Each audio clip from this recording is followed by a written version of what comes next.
Angka kasus kekerasan dalam rumah tangga atau KDRT hingga kini masih menjadi momok menakutkan dan masalah sosial serius yang harus dihadapi oleh pemerintah Indonesia.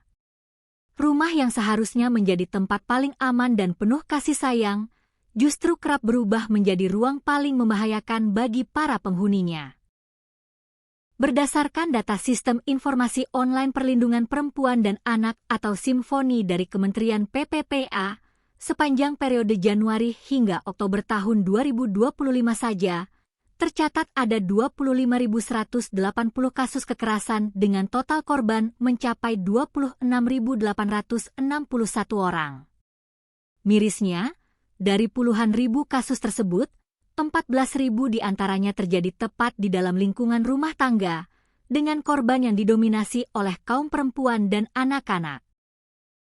Angka ini bukanlah sekadar statistik di atas kertas, melainkan alarm keras bahwa badai KDRT sedang melanda negeri ini.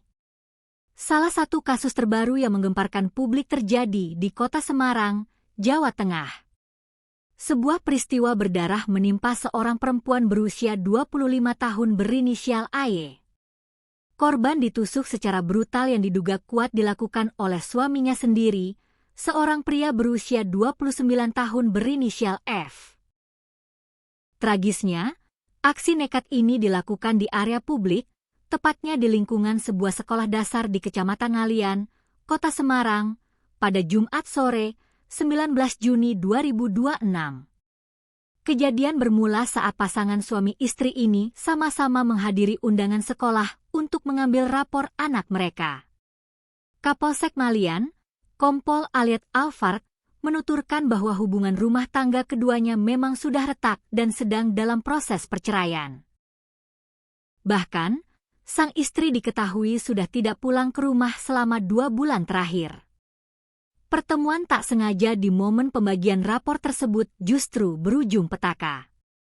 Akibat luka tusukan yang dideritanya, korban Naye langsung dilarikan ke Rumah Sakit William Booth Semarang, sementara sang suami kini telah berhasil diamankan di Mapolsek Ngalian.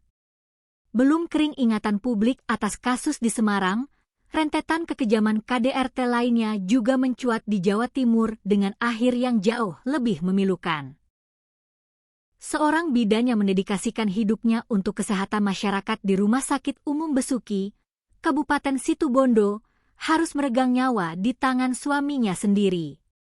Korban bernama Murtafia Rafika Dewi, berusia 34 tahun. Jasad sang bidan ditemukan mengenaskan di dalam sebuah saluran air atau drainase yang tertutup rimbunnya pepohonan di Desa Kalianget, Kecamatan Banyuglugur, Situbondo, pada Sabtu, 6 Juni 2026.